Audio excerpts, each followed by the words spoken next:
Esfera iluminada con luz artificial. Finalmente analizaremos las luces y sombras en la esfera, para lo que he preparado como en los casos anteriores una esfera blanca sobre el mismo escenario ya utilizado. Iluminación con reflector lateral. En la esfera podemos identificar las luces y las sombras ya aprendidas en los casos del cubo y el cilindro. Las dos sombras. La propia y la proyectada.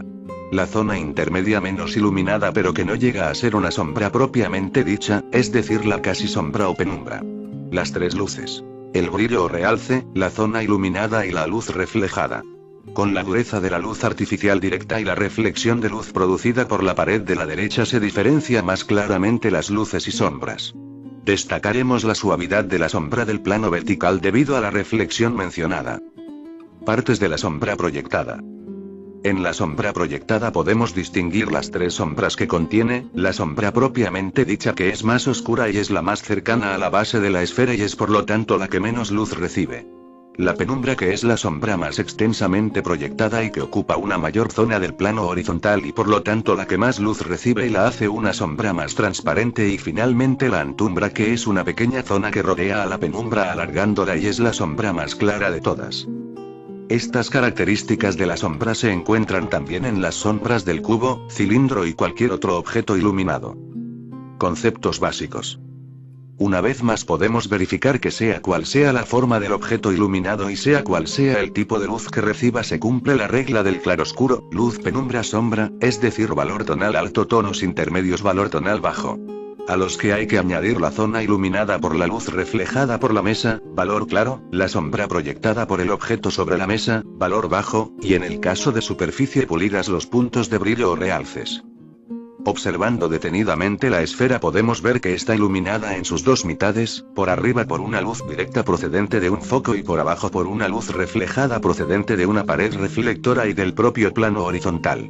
Pero en ambas semiesferas se cumple la regla del claroscuro.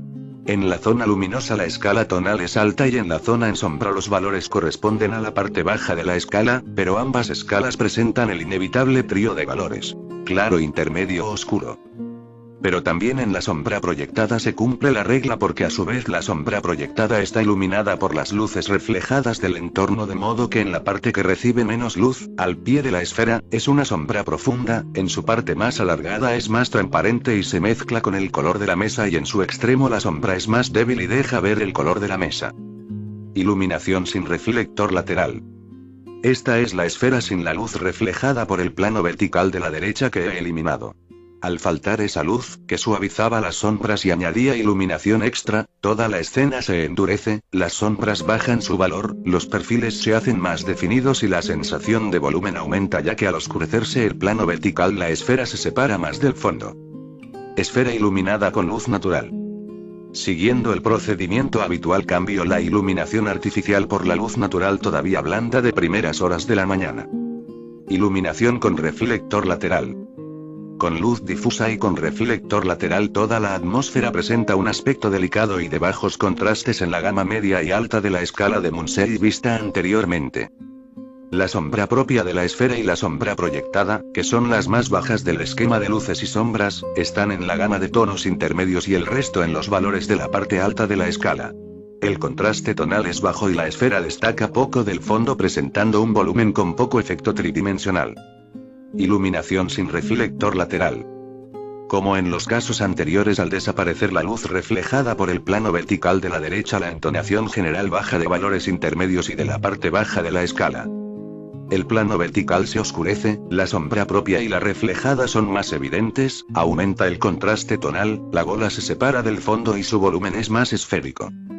También se aprecia mejor las tres sombras de la sombra proyectada sobre el plano horizontal, o sea sombra, penumbra y antumbra. Comparación de entonaciones.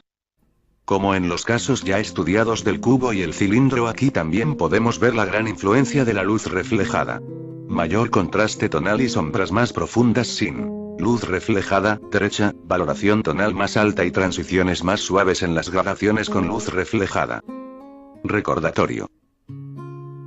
Finalmente, como repaso en los siguientes mosaicos podemos ver arriba luz artificial directa y abajo luz natural difusa.